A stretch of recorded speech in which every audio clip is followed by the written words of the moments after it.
But negative feedback is necessary. In 1 Samuel chapter 15, verse 24 to 30, here it goes. Then Saul said to Samuel, I have sinned, for I have transgressed the commandment of the Lord and your words, because I feared the people and obeyed their voice.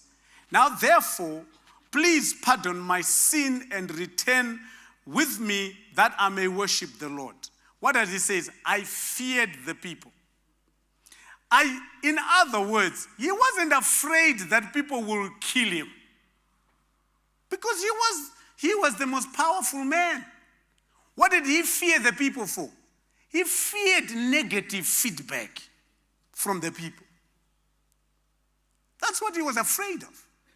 So he ended up doing things because he didn't take negative feedback well.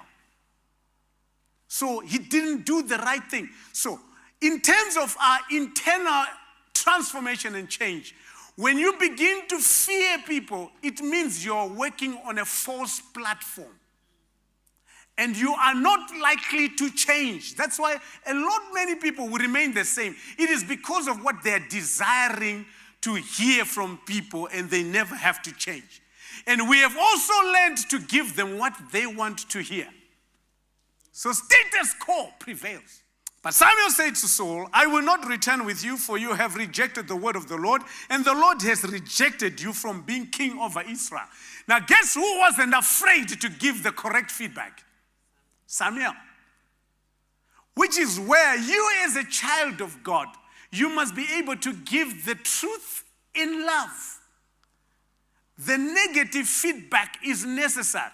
So he tells him, so that Saul does not get hyped up, says, okay, I understand. We all fear people. So it's okay. So let's just move on. He says, no. Let me actually give you some further negative feedback for your own transformation. And let's see how you react. This is how and Samuel says, I will not return with you negative feedback. For you have rejected the word of the Lord. And the Lord has rejected you. And Samuel turned around to go away. Because Saul is not used to getting negative feedback, what does he do? He grabs and seizes the edge of his robe and tore it. So Samuel doesn't stop in giving further negative feedback. Here's what he says. He says, the Lord has torn the kingdom of Israel from you today. David messed up big time. But whenever David was confronted with the issues of negative feedback, David relented, repented. Now, that is the point I want to bring to you. That at any point when negative feedback that is factual comes to you, it needs you to respond in a repentant manner and not to try and explain. Because the immediate thing you want to do is to explain why it is negative. How many of us do that? I do that. Yeah, I hear what you're saying. But let me just give further clarity before you shoot me further. Because you are not geared up to get the negative feedback. You begin to justify it. Sometimes, remember what we said last week, sometimes you actually want to overcrowd it or crowd it out by way of relating some of your successes in the past.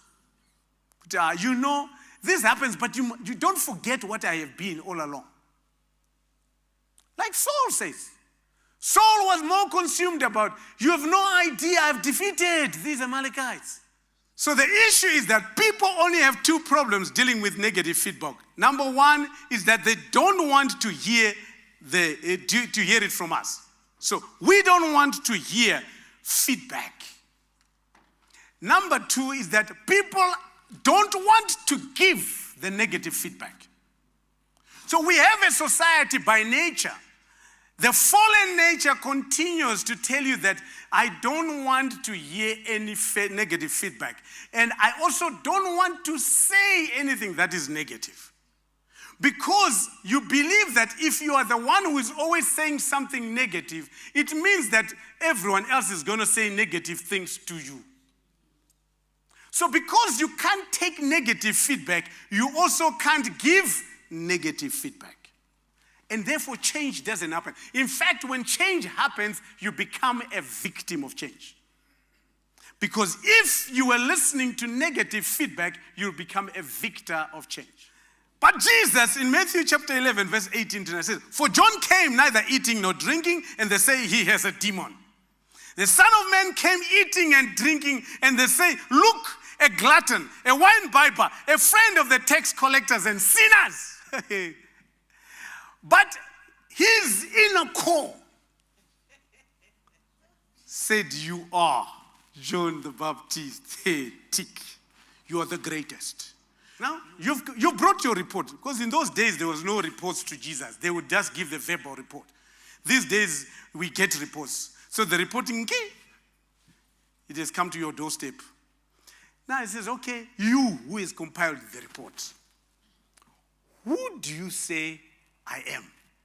Simon Peter, as usual. "You are the Christ, the Son of the living God."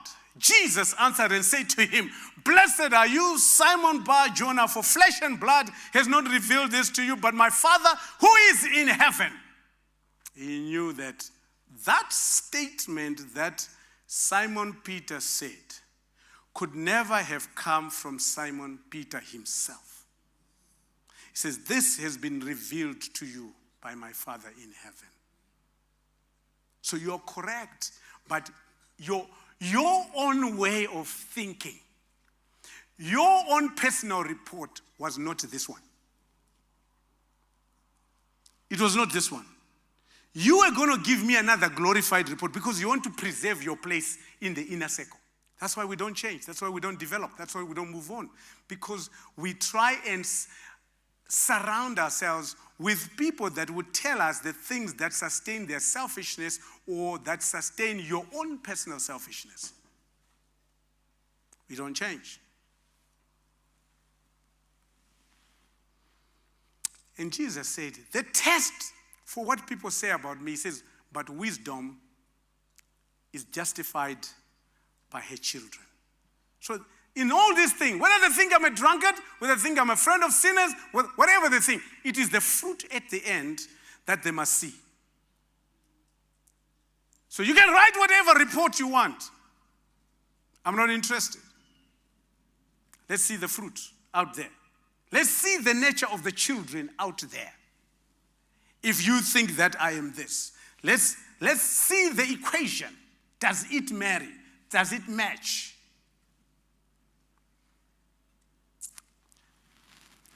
There's an easy theory here.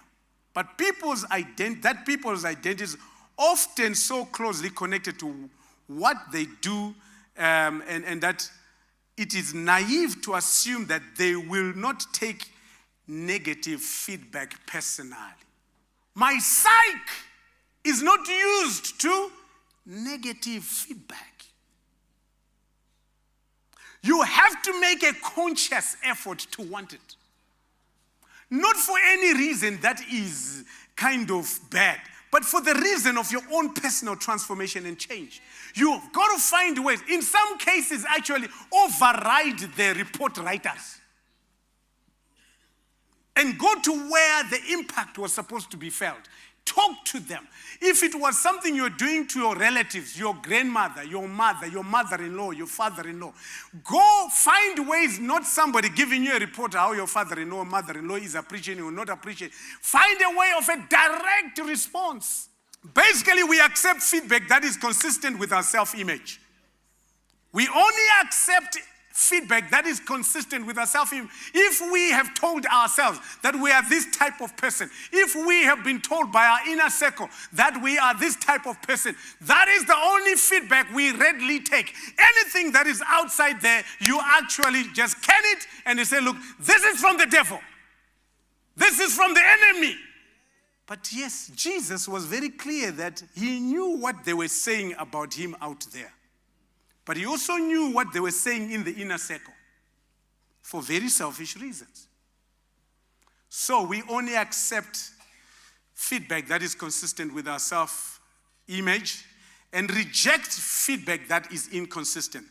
Bad news must flow upwards unobstructed. Allow the negative feedback to flow upstream unobstructed. Allow relationships in your life that will allow bad or negative feedback to flow up to you unhindered. That shows that, when you get to that level, it means that you are going into the next level of transformation. This is why the eagle lives up to 70, 80 years.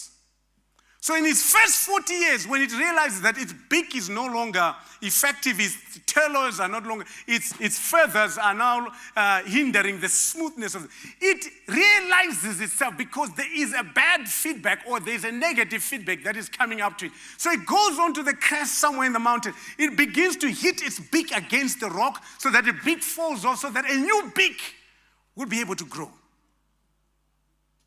It then begins to take off all its feathers so that new feathers will begin to grow. Its talons, at that point it would have secured enough so that the transformation can take place. Then after it is all done, the other eagles are aware of what is happening. So they come and feed this eagle that is going through transformation.